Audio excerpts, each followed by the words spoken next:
So this problem is an example of an application for an electrolytic cell. So an electrolytic cell, as we discussed earlier on our webpage, is an electrochemical cell where the electrons are provided by some outside energy source because the reaction that's taking place is not spontaneous. So in this reaction, we have electrons being added. In this problem, we have electrons being added to a copper solution and plating out the copper, which means it's forming on the electrode. So the problem is, how much copper forms on the electrode in an electrolytic cell with a current of 3 volts and 1.2 amps after the system is run for 20 minutes. So the first thing we need to do is realize what information we need. So in this kind of problem, the fact that it's 3 volts is not important to us. So we don't need this information to solve this problem. And so the second thing we need to do is understand what an amp is.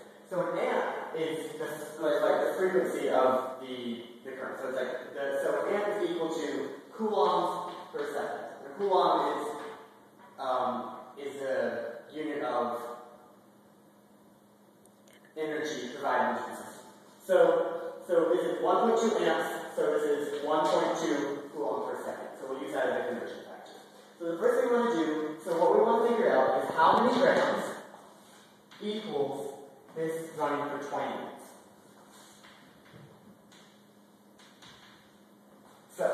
So 20 minutes, we know, to set up the conversion table, 20 minutes, so we have 20 minutes. 1 minute, we know, is equal to 60 seconds. We know that 1 second gives us 1.2 coulombs. So 1 second equals 1.2 coulombs. And we also know from earlier in our webpage that 96,500 coulombs equals 1 mole of electrons. So we have to figure out how many electrons are actually reacting in our problem. So what's happening is, in this example, it's copper 2 plus 2 electrons is going to copper solid. So in this reaction, we have 2 electrons reacting. So for every 97,500 coulombs, we have 1 mole of electrons. And so in this problem, we have 2 moles of electrons is going to give us 1 mole of copper solid forming. And we know that 1 mole of copper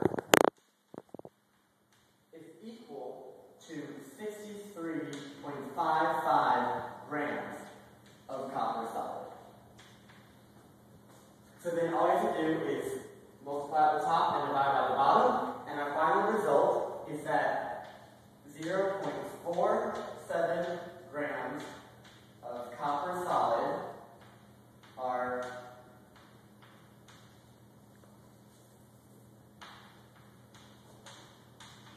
plated